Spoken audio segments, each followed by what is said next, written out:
From this day forward, it's going to be only America first. America first. We're going to be coming to you twice a month on the podcast. I look back on where we are today and building AFPI, and I sincerely believe the time in the White House was actually in preparation for what we're building now. Welcome to the show.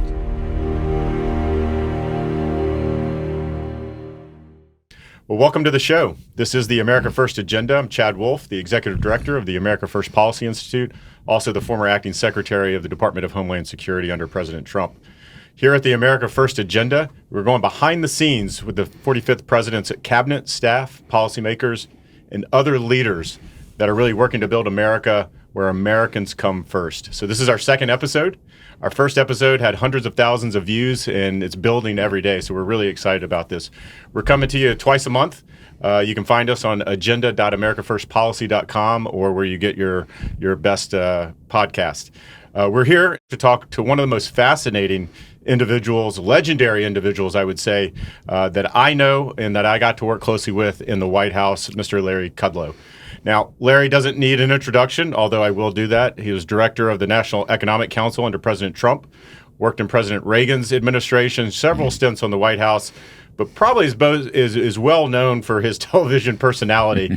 Current show on Fox Business boasts more than 200 episodes. Previous shows include America Now, Kudlow and Kramer, and Kudlow Report. He's written several books. We are very, very excited that you're here, sir, and very grateful for your time. It's great to see you, Chad, and it's great to be here. All right. And America First. And I'm wearing my America First flag. So I saw that. This is It's a great tie. Got flags on it. Somebody's got to put an American flag up as our president bungles his way through another foreign policy crisis, but I digress. Wow. Or maybe I don't. Look at that. You read my mind. So we're going to jump right into it because I got a lot of material I want to cover. Your time is precious. Let's talk about Ukraine because obviously that's what's going on. We're about 35, maybe 40 hours into the Russian invasion into Ukraine. There's a lot we could cover here, but from an economic perspective, what do you see as the fallout both across the world, but obviously more here specifically for America? What I'm interested in right now and talking about on the air and writing my columns is the issue of war finance. All right. Because Biden's policies have run a jihad against the American fossil fuel business, which is the finest in the world, gas and oil, not gas and oil, and LNG exports, the finest in the world. They've run a jihad against that now ever since, from really an hour into their inauguration. Right. So we are producing far fewer oil per day, barrels per day. We're about 11.5 million. The peak in late 2019 was almost 13.5 million. There's been the recovery in demand, but not a recovery in supply. Biden has thrown a wet blanket over the whole industry. Now, the differential, if you're 2 million barrels a day short, Chad, in price terms, you're first of all driving up the price. Second of all, that increment, that profit goes in large measure to Vladimir Putin's Russia, because Russia is a big oil producer. They produce about, 10.5 million barrels a day. So some estimates, we've actually handed him over $85 billion in the last year alone. $85 billion, right. That's more than enough to finance the Ukraine war invasion. That's point number one. If you pump gas or pay a heating bill, you're already on the economic front lines of the showdown in Ukraine. Home heating oil up 56% in a year. Gasoline now averaging $3.51 nationally, up from $2. We need to say to our fossil fuel people, we need to say, open the throttle, full-throated, open the throttle. Turn the spigots on. We can get back immediately to 13 million barrels a day, 13.5. A couple of years ago, and this stuff all ran through the National Economic Council, so I know it very well. we could run up to 15 million barrels a day of oil in about 2 years' time, okay? We could get to 13 plus right away, then hit 14 by the end of the year, and then give me another year of 15. What would that do? Drive the price of oil down. We could also turn the spigots on for natural gas. We could also turn the spigots on for LNG exports. Meanwhile, after halting the Keystone Pipeline on his very first day in office, President Biden gave the approval for a controversial gas pipeline from Russia to Germany. Critics argue this will only strengthen Vladimir Putin and destabilize Eastern Europe. Germany and Europe, which relies on Russia, won't have to. Okay, we can take out the second Nord Stream pipeline, and I'll get to the financing in a minute. Yep. But the point is, we can replace their oil. We have spare capacity in our production to do it. Here's the problem. The Department of Energy is sitting on 6 LNG export leases right now. They're frozen them. And the Interior Department has frozen every single oil and gas lease. So there's nothing new happening. No pipelines and no drilling leases.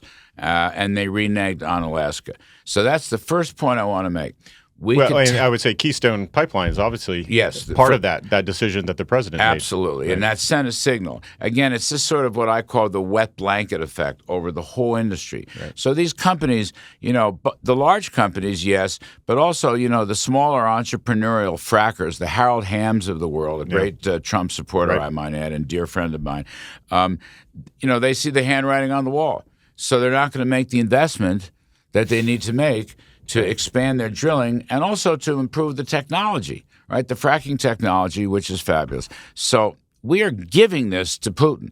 And this is part and parcel of Biden's mistaken policies right there. I call it war finance. There's other financial issues, but that's point number one. And incidentally, it's hurting American consumers and, shall I say, truck drivers, because gasoline and diesel prices are much higher than they should have been. Yep. They're at least $1 higher than they were a year ago. Well, that's crazy. What are the estimates? $3,500 a year inflation tax on our consumers. Much of that is oil. Not all of it, but much of it. Yeah. Well, these are great points. We had a Biden administration official, I think, maybe in the last day or so, actually talk about being on record that the sanctions that the U.S. is imposing on Putin and Russia is actually not designed to disrupt the current flow of energy from Russia, which I think was a kind of a strange take on it. In our sanctions package, we specifically designed to allow energy payments to continue. We are closely monitoring energy supplies for any disruption. So if the sanctions are not designed to do that, what are they designed to do at the end of the day? And what's just your overall view? You think that's going to be successful or not? Well, I don't think they've gone far enough. Right. And by the way, that's what you say is right. They're deliberately staying away from oil and gas, which is a mistake because, again, that's the big financial pedal for Vladimir Putin. Of course. We're going to have to take the next steps here. We will have to put sanctions on Russia's central bank. That will prevent transactions. That will prevent Russian sales of oil, gas, and other minerals. Look, the Russian economy is a Nothingheimer economy. It's about $1.5 trillion economy. America's $23 trillion. Yeah. John McCain, the late John McCain, said it very well many years ago. He said, Russia is an old gas station masquerading as a country, okay? But if our policies put up the price of gasoline, Russia benefits. We're afraid to touch that now. Biden's afraid to touch that because he's afraid of his green radical left that doesn't want us to produce more oil and gas. So we're going to have to deal with that. The best way to deal with it, in my judgment, is to put sanctions on the Russian central bank. Now, there's this issue of the so-called SWIFT global transaction system. And we've heard a lot about that in the last day or so. Everybody's talking about SWIFT. We took Iran out of SWIFT. Treasury Secretary Mnuchin, myself, O'Brien, we took Iran out of SWIFT, and it worked. Now, Iran's a much smaller country than Russia. And did you do that over the objections of the European partners, or with their? Well, their knees were knocking. Okay. Unreliable as usual. Right. Yes, particularly Germany, but also France and Italy. But yeah, we did it unilaterally, and that forced them to go along. Okay, because the dollars. I don't know, 88 to 90% of world transactions are done in dollars. Yeah. And even if you go through euros, you still have to finally complete a contract in dollars. So we can do that unilaterally. Biden is saying we can't. That's another Biden's falsehoods. But I'll tell you this. While we try to get NATO to go along with taking Russia out of SWIFT, we can freeze their central bank, sanction them. Mm-hmm. That's what we should do. It's something I'm pushing today, actually. Yep. I'm surprised no one else has raised that. I've been on the air a bit, and I've got my show later in the day. That's what we need to do. Yep. So the general theme, Chad, is stop the war financing. Stop him from selling oil, gas, minerals, whatever, and we must pump more, open the throttle for our oil and gas and LNG so he doesn't benefit from higher prices. You do that, and you will stop Putin from enlarging. I mean, he wants to probably, you know as much about this as I do, he won't stop at Ukraine. No, certainly not his intention. So, Larry, you mentioned the dollar, and certainly as we look at sanctions, and is there a concern? Do you have a concern, frankly, as we overuse sanctions from time to time? Is that going to drive other nations to seek alternatives to the dollar? I know we hear Russia and China certainly doing that. Is crypto the way to go? Is that a concern for today, or is that much longer road? No, I don't worry about it at all. Okay. As I say, 90% of the world's commodity transactions are done in dollars. You know, the Chinese yuan, China would love to, get into that game, but they have capital controls, so they can't get into that game. It's interesting on the crypto. I think the Russians are trying to figure out some kind of way to deal with cryptocurrencies. But again, the trading volumes are very small. Yeah. The clearinghouses and the so-called blockchains, you're talking small quantities, so it's not an issue. By the way, the dollar's held up very well during this Ukrainian invasion. Yeah, that's great. What is the state of America? Oh, we don't have much going on. Not much going on with our economy. Worst inflation in 40 years. Gas prices hitting a record high. Shortages and supply chain issues. A pound of bacon is almost $9. Jesus. Major supply chain disruption. As you might imagine, we're bottle feeding. How about record crime? Defunding the police has to happen. This has been the deadliest year ever. I can't walk down my street. We're frightened. We don't want to go anywhere. My advice to everyone out there who's frustrated, have a margarita. How about record illegals? You haven't been to the border. And I haven't been to Europe. An increasing problem at the border. This year's surge has shattered all previous records. How about a Taliban takeover? Threats from China, a Russian invasion, or becoming a weak, disrespected nation? I hope President Putin will help us to stay on track with respect to what we need to do for the climate. It's a constant pattern of weakness. Let's shift here a little bit to inflation. AIC, who told me it's the perfect storm of inflation and the crisis in Ukraine that's driving up prices for consumers here in the U.S. Yeah. I know you've talked a lot about it, and I'm sure you'll continue to do that. During the Trump administration, on average, correct me if I'm wrong, we were around 2%. Yep. Now, in the first 12 months of this administration, we're hovering around 7%. Yep. Could be a little north of that, depends on when you look at that. Obviously, that's not good for any American. That's not good. That's your dollar's obviously not what it was just a year ago. Mm-hmm. But in your mind, who does inflation hurt the worst at the end of the day? I know it impacts all Americans, but it impacts those on the lower end of that economic scale the most. Absolutely. Right? Middle class, lower income ladder. Yeah. By the by, exactly the people who benefited the most from the Trump tax cuts and deregulation and low inflation. The last year inflation reading, the last 12 months of the Trump administration, the inflation rate was about 1.5% on the CPI. Yeah. A year later, it's 7.5%. So you're quite right. The low-income people, average typical family, it's been calculated by different people. I don't know, about $250 a month, $3,500 a year. It's a hidden tax, and you feel it. Right. In the grocery store, at the gas. Actually, what you see in these consumer price reports, every price is rising. I mean, Biden's tried to say it's just pandemic. That is not true. Every price, goods prices are rising, technology prices are rising, real estate is soaring, agriculture, food, every darn thing soaring. And the reasons here are very simple. Biden won't put up with it. He won't deal with it. Number one, federal spending has to be stopped. We just created emergency spending. Back last winter, the April deal, $2 trillion, completely unnecessary. We were already in a V-shaped recovery as I took flack for it as I tried to sell that in 2020. We can make 2021 an absolutely roaring recovery. He's done it once. We like to reward success and lower taxes and lower regulations and energy independence and better trade deals. These same policies can be put back into place, extending them in a number of areas that will give us an absolute roaring economy in 2021. But it turned out to have been a correct call. The president was right. The economy was rebounding. So two things. Too much federal spending, and then the Federal Reserve, the central bank, is buying the bonds. So it's deficit spending, okay? The Congress appropriates, the Treasury sells the bonds, and then in the secondary market, the Fed buys the bonds and injects money. That's the magic of being a central banker. I started my career in 1973 in open market operations at the New York Fed downtown. You just, you buy the bonds, you create money. So too much deficit spending, too much money creation by the Fed, inflation is rising.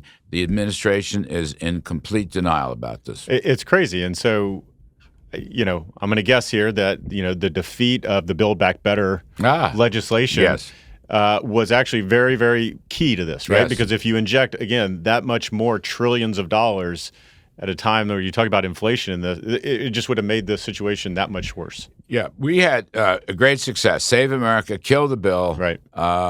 Myself, Steve Moore, Brookie Rollins, we had a Save America coalition. It was really one of the best things. America First Policy Institute was right smack in the middle of that. We had, 100 groups, and we did. It did. And I give credit to Democrat Joe Manchin, a lot of backbone. I give credit to Democrat Kyrsten Sinema. I know Manchin very well. I don't know Ms. Sinema, but they held firm. That was very important. It's good to have principles. Absolutely. He's an old line Democrat. Yeah. Old line Democrat, Chad. By the way, I was a Democrat.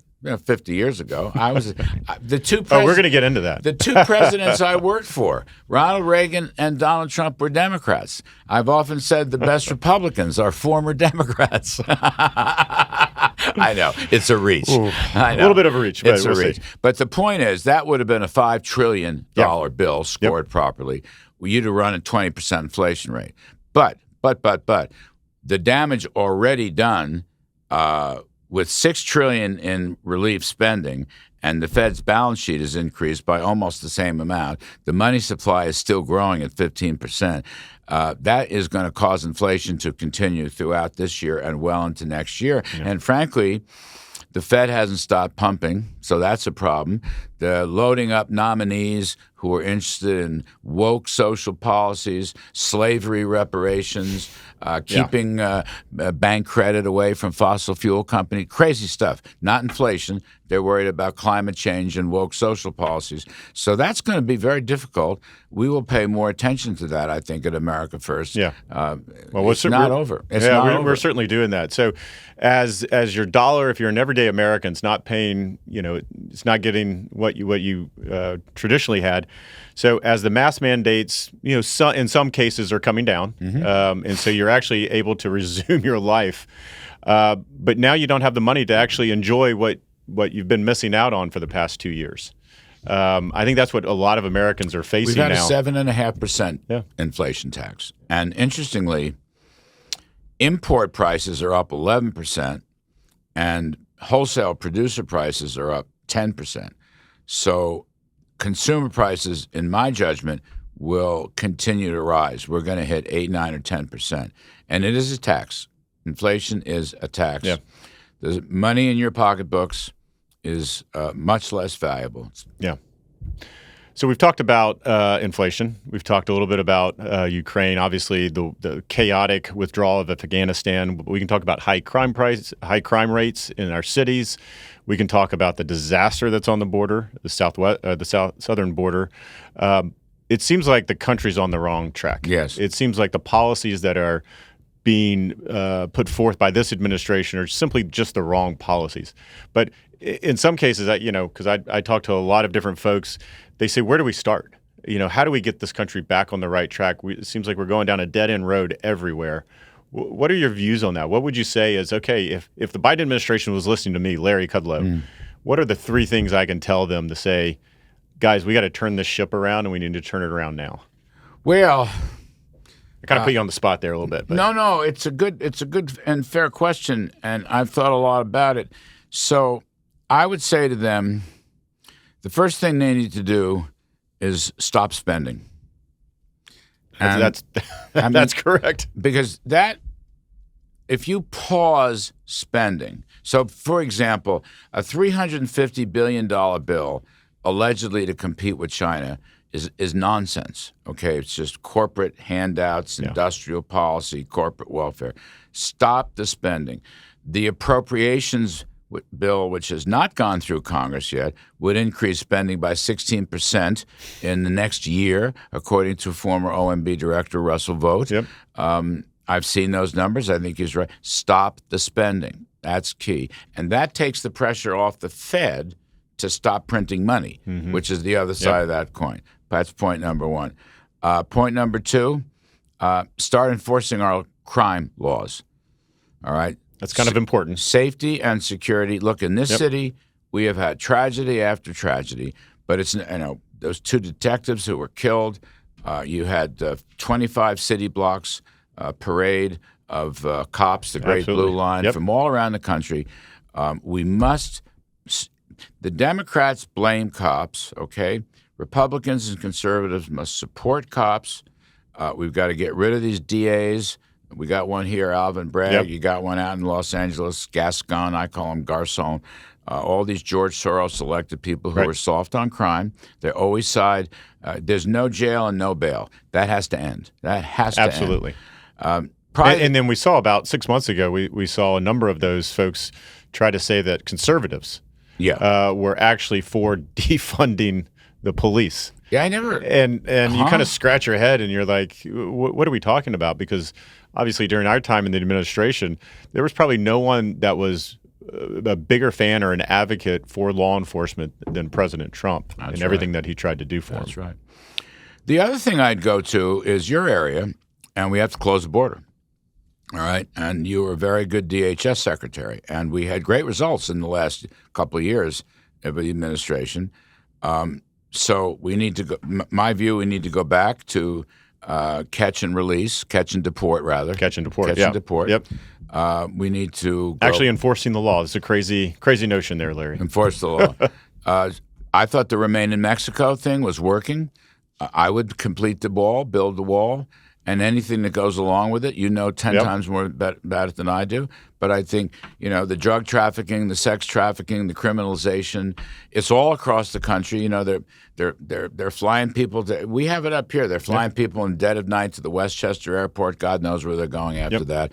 You've got, again, criminal recidivism, drug trafficking. So human trafficking. Another human trafficking. So that's another very big issue. Now, this is, of course, in addition to my other point that you've got to open the spigots on fossil fuels, open the spigots full throttle on fossil fuels. That will bring down oil prices. It will bring down gasoline prices. And look, we have to develop a tough national security policy, right? I mean, there were no Putin invasions during the Trump years. We need leadership. Right. Yeah, part of a strong foreign policy, national security strategy starts with leadership, and it starts with engaging your adversaries. And we saw President Trump do that, right? With Russia, with China, with North Korea. We don't like them. We don't agree with them. But if you engage them and you talk to them, then you get a better understanding of who they are and how to push back. And I just don't think that we've seen that in this administration. Well, Biden can't do it. Yeah, he cannot do it. He's a very weak leader, and we need a leader. Having worked for two strong leaders, Reagan and Trump, people, Machiavelli said it's better to be feared than loved.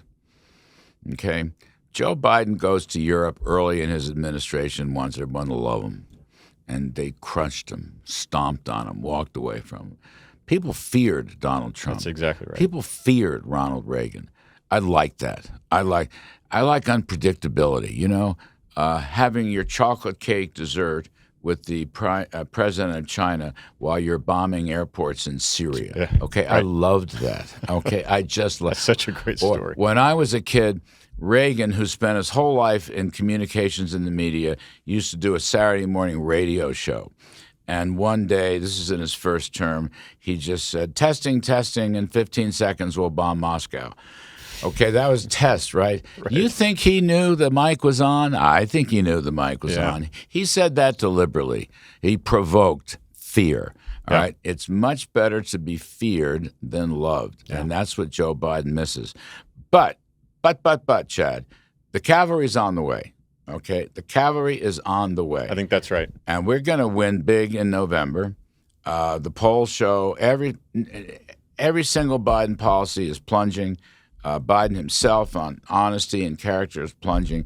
We just have to hold off for another, 8 months or so, 9 months or so. But the cavalry's coming. We should be able to sweep both houses of Congress in November. So I remain optimistic. And I'll tell you what else. I'm the eternal optimist, as you may know.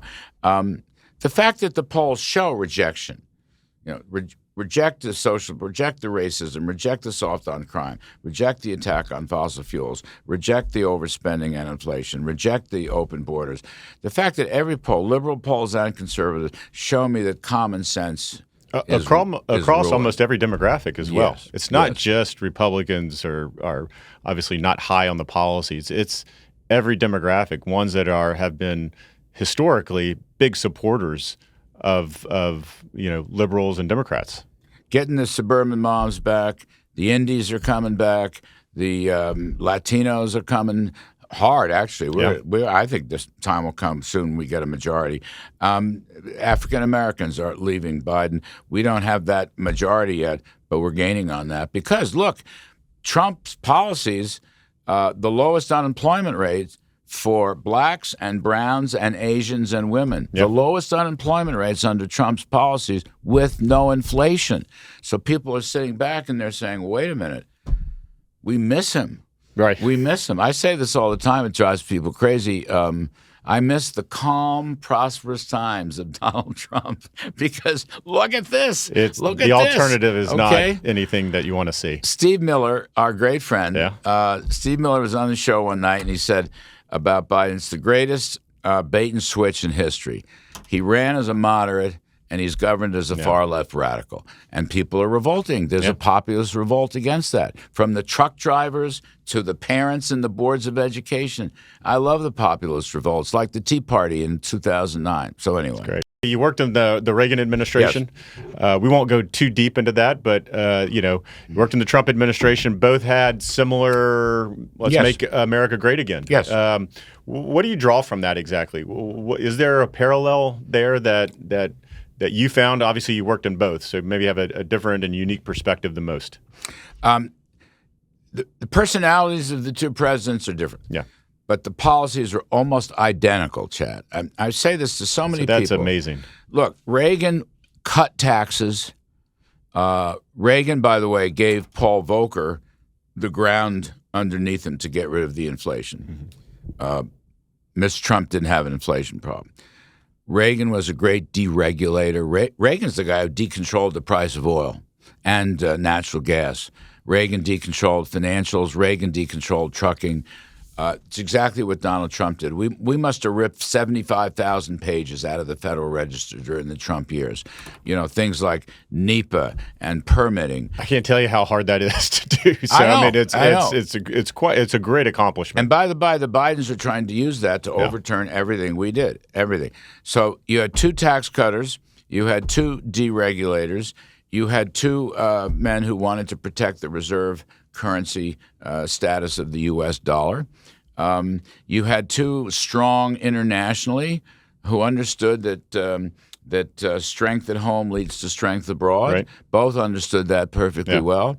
So they were really very similar in their policies and principles. Two fundamentally conservative men, two people who believed in families, who believed in parents. Again, the personalities different, the policies almost identical, and successful. Yeah, that's the thing. So my mantra is free market capitalism is the best path to prosperity. 20 years as a broadcaster, I start every show like that. Well, Reagan showed it to be true. Trump showed it to be true. Barack Obama went off the lane. Biden went off the lane. Way back when Jimmy Carter went off the lane. It didn't work. Socialism failed.